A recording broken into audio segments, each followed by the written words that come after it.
엘리사의 소망에 대해서 제가 두 주간, 첫째 주에는 모압과의 전쟁, 삼국 동맹을 맺어갖고 모압과의 전쟁하다가 하러 에돔 광야길을 가다가 7일 만에 물이 떨어져가지고선 물 쳤다가 결국 하나님께서 엘리사를 통하여서 에돔 광야 쪽에서 물을 보내주신, 그것도 아침 예배할 때 그렇게 됐다 말씀을 전했고요. 또 엘리야에게 없었던 기적 중에서 지난주에 보았던 나만 장군의, 자기 나라 장군도 아니에요, 적국이에요.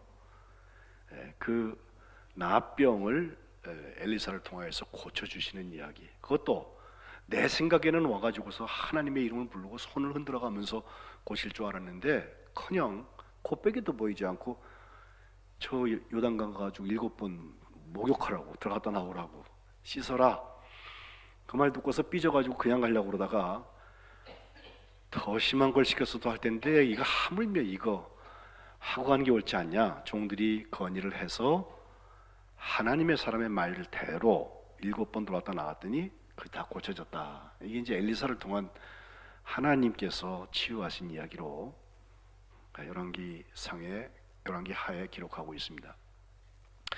오늘은 이어서 바로 그 나만 장군이 소속되어 있는 나라 아람 나라하고 북왕국 이스라엘하고 사이에 전쟁 중에 있었던 한 에피소드를 여러분과 나누고 싶습니다.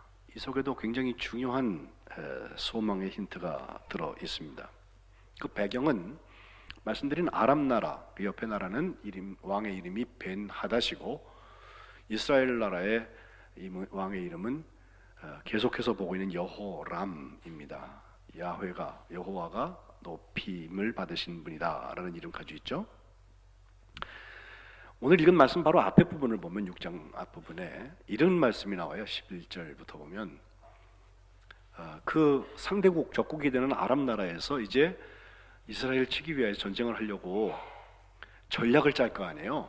그래서 이제 이쪽으로 가서 적에다가 진을 치고 뭐 해야지, 이런 계획만 세우면 귀신같이 이스라엘 사람들이 알고 거기에 먼저 와 있어요. 그래서 방어를 하기도 하고, 또 공격하려고 가보면 그 자리를 피하기도 하고요. 전략이 노출이 되는 것을 보고 한두 번이 아니고 계속해서 그런 일이 일어나니까 베나다 왕이 우리 중에 이스라엘하고 내통하는 사람이 있는 것 같다, 스파이가 있어서 이 비밀이 샌다 생각했던 것 같아요.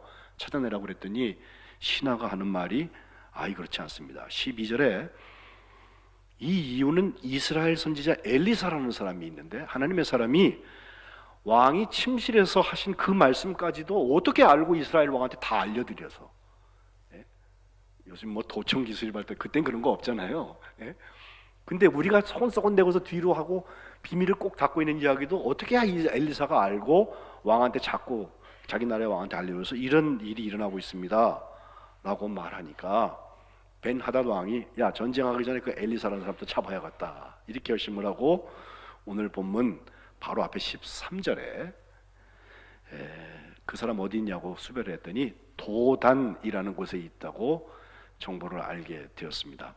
그래서 오늘 본문 14절에 시작하는 왕이, 이에라는 이 왕은 아람 왕입니다. 벤 하닷이 말, 병거, 많은 군사를 보내서 그 도단성을 이렇게 에워싸고 엘리사 하나 잡으려고 거기에 병력을 보낸 것입니다. 엘리사의 사환, 뭐 지난주에 봤던 마지막에 문둥병 걸리는 기아시 아니고 다른 상황 같은데, 그가 아침 일찍 일어나서 보니까 그 밤에 와서 성을 다 둘러싸가지고 일어나 보니까 큰일 났어요 이거. 적국의 그 병사들이 우리 성을 꼬독 에워싸고 있는 것을 보고서 바로 엘리사를 향하여서 하는 말, 내 주여, 우리 어떻게 하면 좋아요? 어찌하리까 하면서 탄식을 하는데, 여기에 대답한 엘리사의 대답과 이때부터 한 엘리사의 기도에 소망의 실마리가 들어있어요. 먼저 대답 중에서 16절입니다. 가보면 두려워하지 말라라고 먼저 안심을 시키는데 이유가 한 가지 나옵니다. 우리와 함께한 자가 그들과 함께한 자보다 많다는 것입니다. 실제로 병력으로 얘기하면요, 비교가 안 될지도 모르겠어요. 상대가 훨씬 더 강한 병력일지 모르겠어요. 근데 엘리사의 눈에는 사람이 그냥 눈으로 보는 그것을 보는 게 아니에요. 그래서 그가 비저널이에요. 하나님이 보여주신 걸 보고 있기 때문에 그래요. 소망의 사람은 나타난 현상에 매몰되지 않습니다. 그것도 하나님께서 허락하였으니까 거기까지 와 있는 거예요. 그것이 내가 감당하기 힘들 정도의 상황으로 보여져도 하나님이 그 문제보다 크시다는 걸 믿는 사람에게는 하나님이 보여주시는 게 보여집니다. 엘리사의 선생되는 엘리야도 호렙산에 갔을 때 도망갔죠. 40일 동안이나 그냥 도망을 가서 저 남쪽에 갔는데 거의 굴에서 그가 하나님을 향하여서 한탄하면서 하는 그 기도가 있잖아요.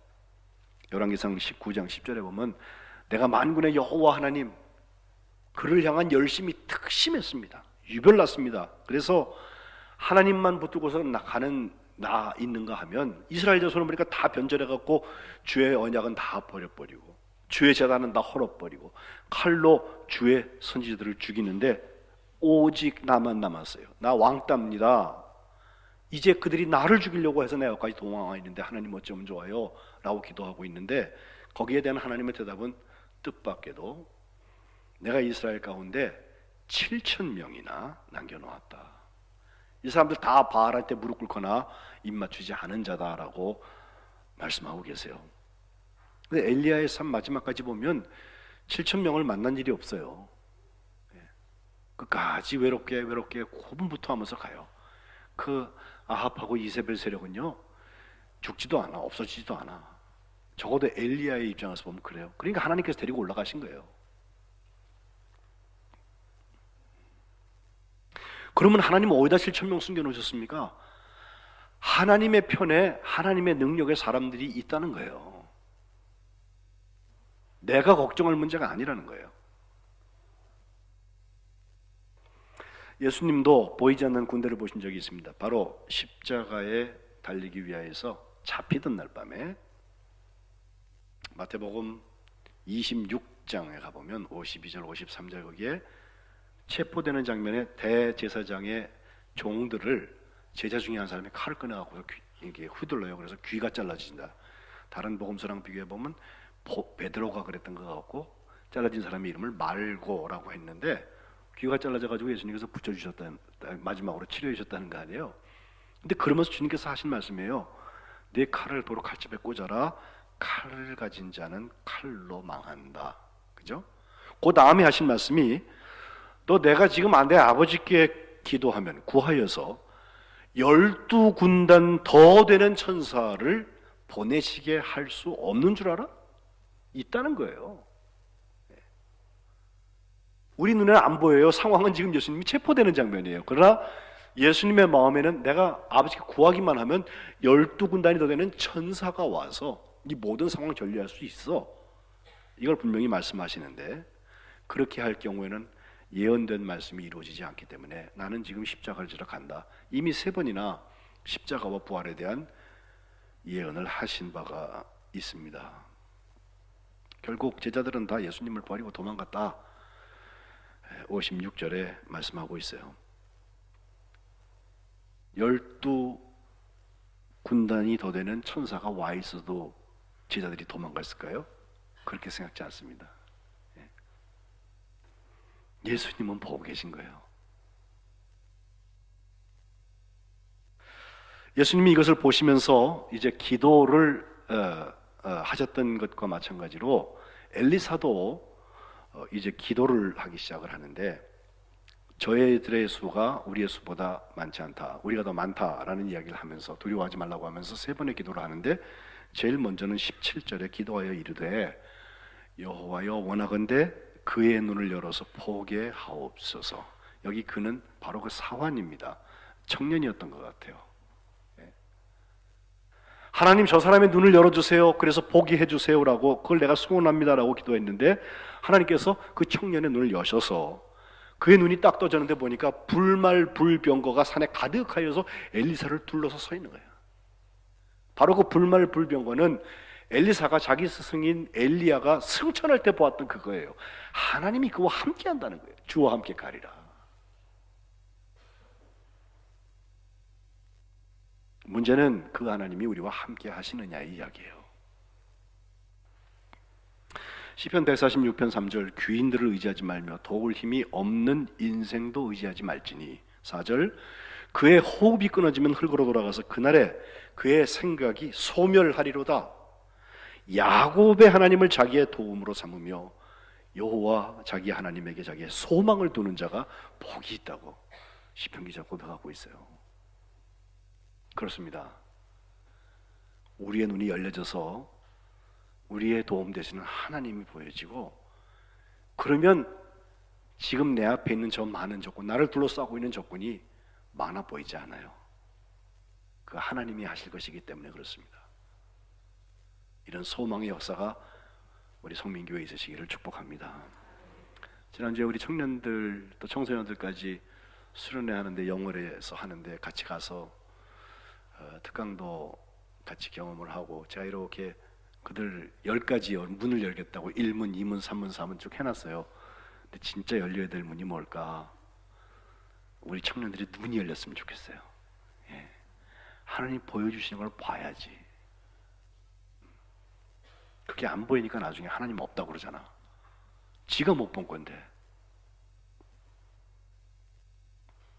두 번째 기도가 18절에 이어집니다. 이번에는 아람 사람이 엘리사에게 내려오기 시작해서, 엘리사를 잡으러 왔잖아요 지금. 그 군대를 향하여서 엘리사가 하나님께 기도합니다. 원하건대 저 무리의 눈을 어둡게 하옵소서. 그랬더니 엘리사의 말대로 그들의 눈을 하나님께서 어둡게 하셨다는 거예요. 멀쩡하던 눈이 안 보이는 일.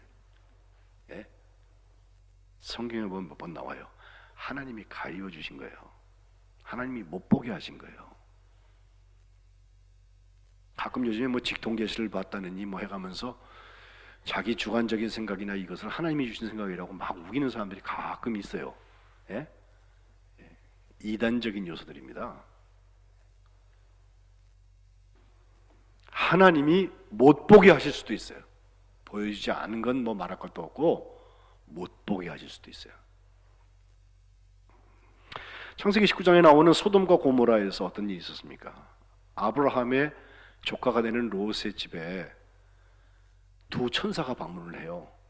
그 천사들을 맞이해서 자기 집에 모시려고 그랬더니 마을 사람들이 얼마나 극악했는지 타락이 심해서 낯선 나그네가 왔네, 우리 그 사람하고 좀 놀자고 해가지고 그 사람들 내보내라고 우리가 그 사람들하고 상관해야 되겠다 이러고 막 밖에서 소동을 하니까 롯이요, 아유 우리 집에 시집 안 간 딸 있는데 얘를 내릴 테니까 이 나그네들은 놔두라고. 그러니까 더 화가 났어요. 뭐라고? 네가 무슨 재판관이라도 되냐?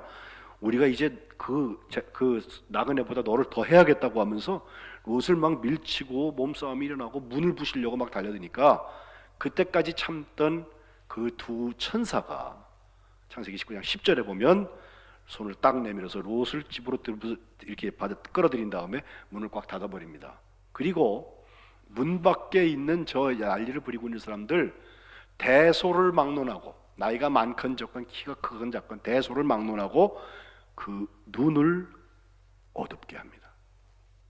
못 보게 하는 거예요. 그래서 그들이 문이 어디 있는지를 찾느라고 헤맸다는 것입니다. 하나님이 그 사람의 눈을 어둡게 하기 전에 우리가 봐야 할 게 있어요. 육신의 눈, 육 안으로 안 보이면 일부러 눈을 감고라도 하나님께서 보여주시는 것에 관심 가지세요. 그래야 소망의 문들이 열려지지.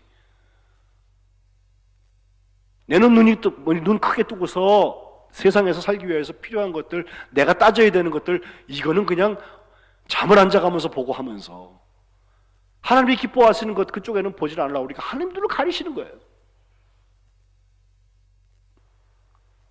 우리가 잘 아는 사울, 결국 바울이 되었던 예수님의 핍박자였던 사울은 어땠습니까? 사도행전 9장에 가보면요, 바로 이 아람 나라의 수도인 다마스커스 다메섹을 향하여서 예수 믿는 사람들 잡으려고 그 공문서 들고서 가고 있잖아요. 거지반 다 왔어요. 근데 그때 하나님께서 하늘에서 갑자기 호련히 빛이 그를 둘러 비추면서, 벌건 대낮에 빛이 더 비쳤으니까 더 밝을 텐데 땅에 엎드려져서 소리만 들리는데, 사울아 사울아 내가 어찌하여 나를 핍박하느냐. 주여 누구십니까? 겨우 물어뒀더니 나는 내가 박해하는 예수라 음성이 들리고, 너는 이제 일어나서 시내로 들어가라. 그래서 그 다메섹에 있는 직가라는 데까지 가죠. 거기 가면 네가 행할 것을 내게 이를 자가 있다. 아나니아라는 사람 통해서 나중에 안수받고서 그가 회복이 되기는 하는데, 같이 가던 사람들도 소리만 듣고 아무것도 보지 못해서 말을 못하고 서 있는데, 사울이 일어나서 눈을 딱 떠보니까 사도행전 9장 8절 아무것도 안 보여요. 눈은 떴는데 눈 뜬 맹인이야. 그래서 사람의 손에 부축받고 다메섹까지 들어가서 사흘 동안 보지도 못하고 먹지도 마시지도 않았다는 게 성경의 이야기입니다.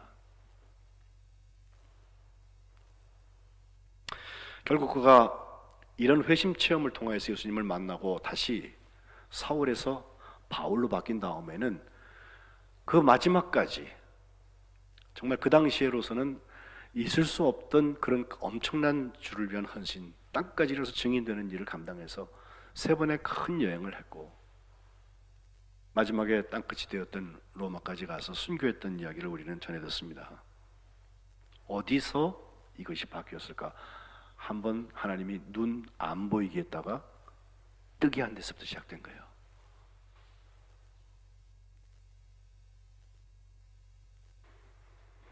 세 번째 기도 역시 19절에 오늘 본문 돌아가 보면 엘리사가 눈 감아져 있는 이 사람들을 향하여서요, 이 길도 잘못 왔고 사람도 여기 없어 그러면서, 자기가 그 사람이면서 나를 따라와라 하면서 내가 너희를 인도하여서 너희가 찾는 그 사람에게로 간다 하면서 끌고 간 게 도단성에서부터 사마리아까지 가요. 성이 달라요.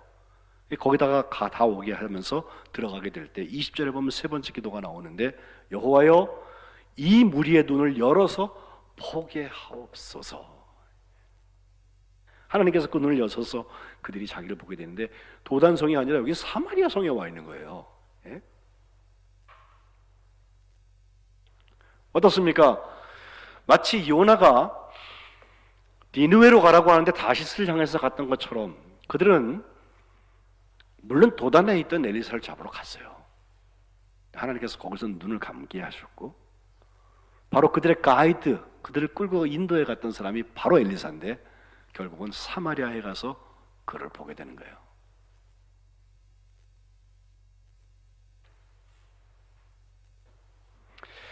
복음서로 돌아와서 예수님께서 4,000명을 먹이신 후에 표적을 구하는 세대를 경고하시는 이야기가 마가복음 8장에 기록되어 있습니다.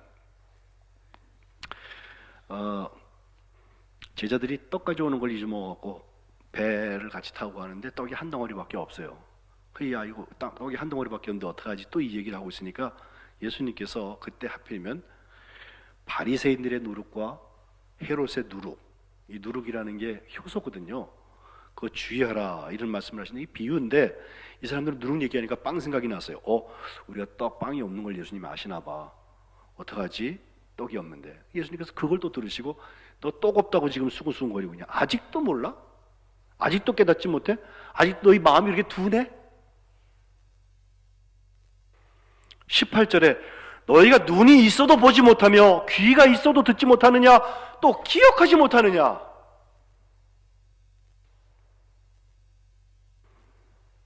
내가 떡 5개를 5,000명한테 떼어줄 때 몇 바구니나 조각을 거두었냐? 12이요. 그러면 7개를 4,000명에게 떼어줄 때 조각 몇 광주리를 얻었냐? 7광주리요. 아직도 깨닫지 못하냐? 그리고 나서 주님께서 벳세다에서 맹인을 고치는 기사가 그 뒤에 계속됩니다. 눈에 침을 뱉으셔서 그에게 안수하시고 뭐 보이냐 했더니 고쳐져서 보여졌어요. 그리고 나서는 다시 죽음과 부활에 대한 예언을 하세요. 실로 주님은 많은 맹인들을 고치셨죠. 시각장애인들. 우리 마가복음 10장에 나오는 바디메오, 바디메오라는 이름은요, 디메오의 아들, 바가 아들 바자거든요. 여리고에서 나갈 때 디메오의 아들 맹인 거지 바디메오가 길가에 앉았다가, 눈은 안 보이지만 소리는 들리거든요. 뭐 사람들이 많이 울려다니는데 나사렛 예수다, 그 이름이 소리가 들리는 걸 보고요, 주워 들은 건 있어가지고 그분이 맹인의 눈을 뜨게 한다더라. 그래갖고 소리를 지르는 거예요. 어디로 가는지도 모르지만 안 보이니까. 예? 다윗의 자손 예수여 나를 불쌍히 여기소서 소리를 지르니까 옆에 있던 사람들이 야 시끄러 조용히 해. 그러니까 그가 더욱 크게 소리 질러서 다윗의 자손이여 나를 불쌍히 여기소서 소리 지릅니다. 예수님께서 그 자리에 머물러 서서 그를 불러라. 그러자 맹인을 부르면서 사람들이 야 안심해라. 그분이 너를 부르신다. 맹인이 신났습니다. 자기 전 재산인 겉옷 것을 벗어버리고 뛰어 일어나서 예수님을 향하여서 달려나옵니다. 예수님은 한 가지 물으세요. 너 뭐 해주기 원하냐? 너의 소망이 뭐냐? 그거예요. 물론 바디메오는 선생님 내가 보기를 원합니다 라고 말했는데 이 보기라는 말이 육신의 눈과 함께 그의 영혼의 눈이 떠지는 것이었으면 좋겠어요. 예수님은 그래 눈 떠라 그러지 아니하시고 가라 내 믿음이 너를 구원했다 선언하셨고 결국 그가 육신의 눈을 뜨게 돼서 예수님을 길에서 따라갔다고 그랬어요. 예수님은 가라 그러셨는데 가지를 않고 예수님을 쫓아왔다니까. 이 이야기 속에는 그 꿈과 그 비전, 보여지는 것과 그 사명, 주님이 보내신 것과 주님의 부르심에 따라갔던 그 모든 이야기가 다 담겨 있습니다. 이제 더 이상 맹인 거지 바디메오가 아닙니다. 예수님을 길에서 쫓아간 정상인 바디메오가 된 거예요. 실로암에서 씻고서 고침받았던 맹인은 어떻습니까? 이 사람 때문에는 논란이 심했어요. 이 사람은 태어났을 때부터 안 보여 있는 사람이었기 때문에 제자들마저도 저 사람이 날 때부터 안 보이게 시력을 잃은 것은 그 사람의 죄입니까? 그 부모의 죄입니까? 이런 거 묻고 있었거든요. 예수님께서 둘 다 아니다. 하나님께서 하시는 일을 나타내기 위해서 그가 지금까지 눈 감고 살았다 하시면서 오늘 제가 예배 시작에 읽은 말씀 요한복음 9장 4절 5절이에요. 때가 아직 낮이다. 대낮이에요. 나를 보내신 이의 일을 우리가 하여야 할 것이다. 결국 밤이 올 텐데 그때는 아무도 일할 수 없다. 내가 세상에 있는 동안에는 세상의 빛이라고 주님 말씀하시는 거예요. 그리고 나서 땅에 침을 뱉어서 진흙을 이겨서 그의 눈에 바르시고서 딱 한 말씀 하셨어요. 실로암 못에 가서 씻어라. 근데 실로암이라는 말이 참 독특한 말이에요. 여러분 지금 우리 아들들이 군대 가면요, 논산에 가면요, 훈련소에서 훈련 받을 때 교회 예수 믿는 친구들 다 교회 가잖아요. 가면 실로암이라는 우리 복음성가 그걸 거의 미친 듯이 불러요. 그 동영상 한번 열어보셔. 대단합니다. 예. 저 군목 생활하던 그런 생각도 못했어. 그냥 이래가면서 말이죠. 예? 청년들이 뭐 중간에 각계 전투에 가면서 뭐 얼마나 뛰고 노래하는지 몰라요. 근데 그 실로암이라는 말의 뜻이 뭐예요? 그게 보냈다, 보냄받았다는 뜻에서 나와요. 보냄받았는데 가지 않는 사람 아무 소용없어요. 나아만 장군이 요단강에 가라 그러면 요단강 가면 돼요. 하나님의 사람의 말대로. 왜? 그것이 하나님의 꿈이니까. 알면 뭐해? 가지 않는 걸. 실로암 못에 가서 씻으라. 이게 무슨 이민간요법도 뭐 이런 게 다 있어요. 침 뱉어갖고 진흙으로 눈에 날 때부터 안 보이는 사람을. 그리고 실로암 못에 가서 씻으라는 거예요. 따지기 시작하면 답 안 나오죠. 지난주에 보았던 10명의 납병 환자도 제사장한테 보여라. 가다가 깨끗해졌다는 거 아니에요.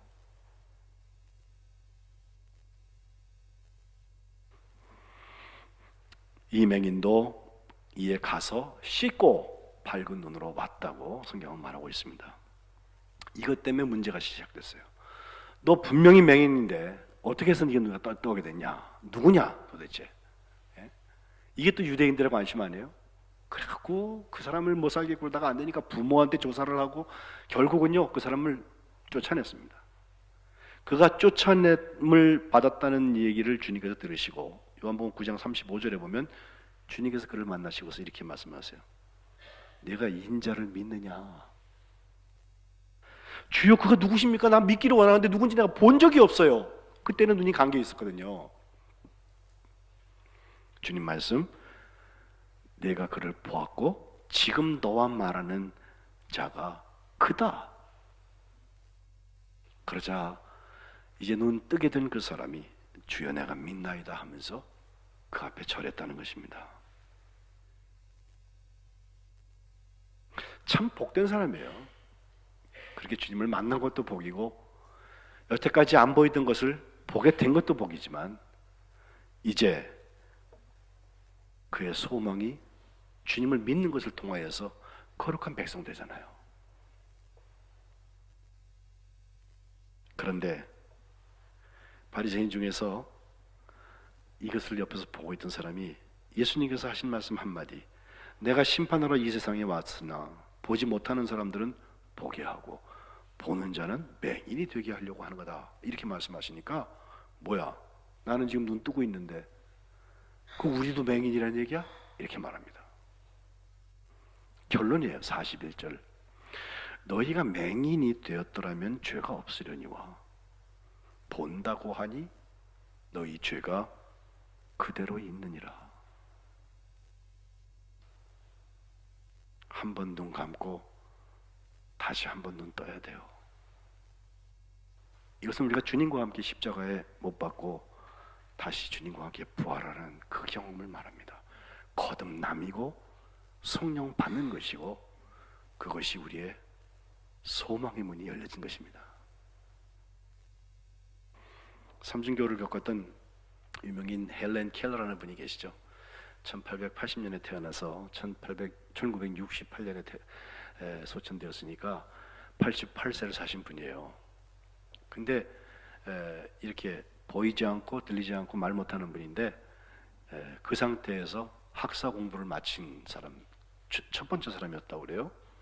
근데 그분이 3 days to see, 내가 볼 수 있는 사흘이 있다면 이라는 짧은 글을 썼는데 참 그거 읽어보면 정말 세계 7대 불가사의가 뭔지 금방 알 수 있어요. 첫째 날에 뭘 할까요? 여태까지 내 옆에서 나를 붙잡아 주시고 나를 가르쳐 주신 선생님 설리반, 늘 더듬어갖고 그 선생님을 알고 있었는데 손으로 아니라 내 눈으로 그 선생님의 얼굴을 좀 물끄러미 쳐다보면서 그 모습을 내 영혼, 내 마음속 깊은 곳에 간직해 두겠습니다. 확 바꿔놓고 싶은 거지.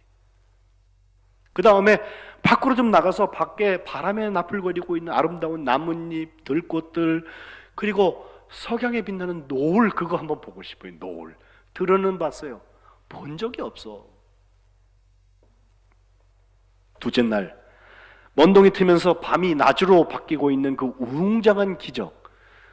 우리가 새벽 밝는 거에 대해서, 아침 동토 오르는 거에 대해서 기적이라고 생각한 적 있으세요? 이분에겐 기적이에요.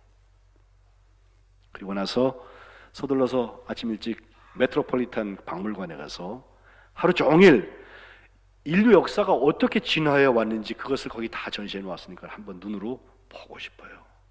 그리고 저녁이 되면 집에 와서 해가 진 다음에 저 보석처럼 빛나는 밤하늘의 별들, 그걸 보면서 둘째 날을 마무리할 것입니다.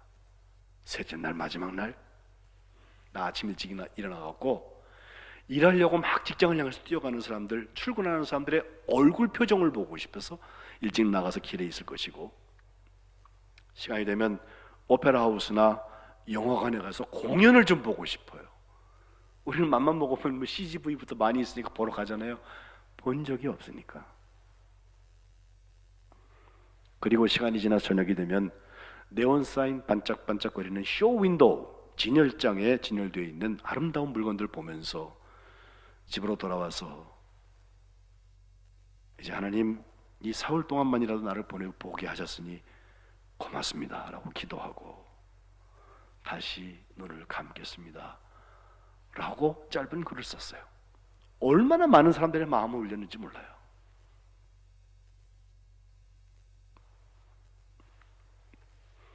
사마리아에 들어가서 이제 눈이 열려진 사람들과 함께 반대편에 있던 이스라엘의 왕 엘리사를 향해서 말합니다.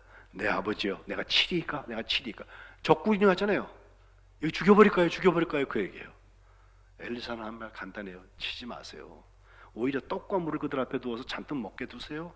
그 다음에 다 먹었다 그러면 주인에게 돌려보내세요.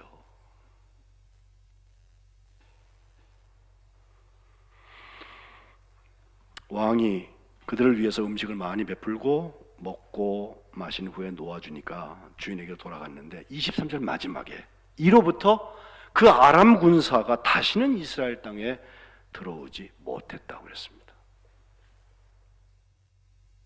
우리 성민교회가 소망을 살아간다는 건 무엇입니까? 오늘 엘리사가 우리에게 나타나왔고 성민교회 눈을 한번 하나님 박아주세요. 어둡게 이제 하나님 열어주세요. 그렇게는 안 할 거예요. 그러나 주님과 함께 십자가 경험한다는 게 바로 이거라는 걸 기억하면서 우리가 마음을 모아야 할 거예요. 소망이 공짜로 안 와요. 그러니까 맨날 그 밥에 그 나물이지.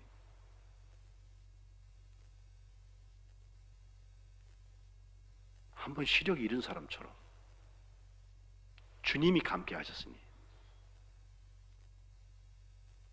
그리고 사마리아에 가서 다시 눈을 뜨게 하시면 거기서 하나님의 평강을 누릴 수 있는 문들이 열려질 것입니다. 우리는 역사적으로 볼 때 여러 번 이런 일들을 경험했는데 그게 좋은 교사 역할을 하지 않아요. 그런 건 잘 잊어먹는 것 같아.